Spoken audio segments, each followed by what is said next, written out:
And what's the level of your concern pushing us into a recession? 8:58. También tenemos con nosotros a Jay Pelosky, founder and principal of TPW Advisory. Jay, good night. Good afternoon for you. Hi. Good afternoon. Good evening. What's your opinion about this decision for the Federal Reserve? Well, I think it's pretty much the decision that was expected. Clearly, 50 basis points was what was expected by the market, and you could see that by the reaction between 2 and 2:30. And then Chair Powell came out maybe 15 minutes ago and said that 75 basis points hike is not currently being considered.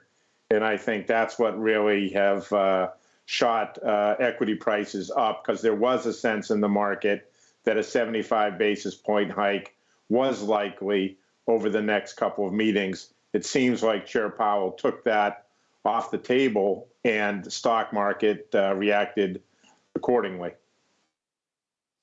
Talking about the employment for one hand and talking about these neutral interest rates, what's your opinion about the future of the next decision for the Federal Reserve?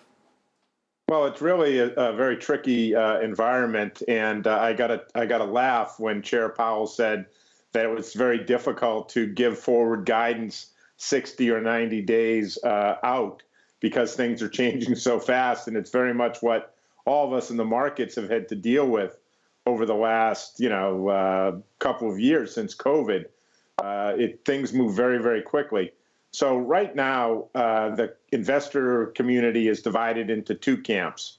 One camp argues that inflation is out of control and the Fed is going to have to raise rates significantly higher than is currently expected. On the other end of the spectrum, investors believe that growth is slowing very rapidly, and the Fed risks making a policy mistake by tightening into a slowdown. And I think my view is that there's a third path, and that path is kind of in between the two, where inflation is clearly coming down. We can see that now in the data, real-time data in the economy, inflation surprise index, core inflation, sticky inflation versus flexible inflation, used car prices, energy, et cetera, prices are coming down. So I think there's a chance where inflation can go from 8.5% in March to close to 4% by the end of the year without damaging the economy or the investment market significantly.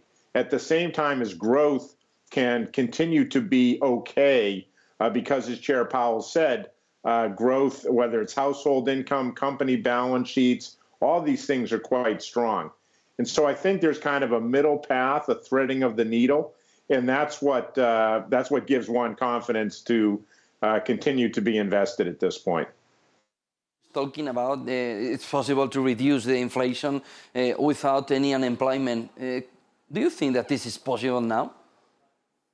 I listened to Chair Powell's comments on that very carefully, because I think you're right to focus on that.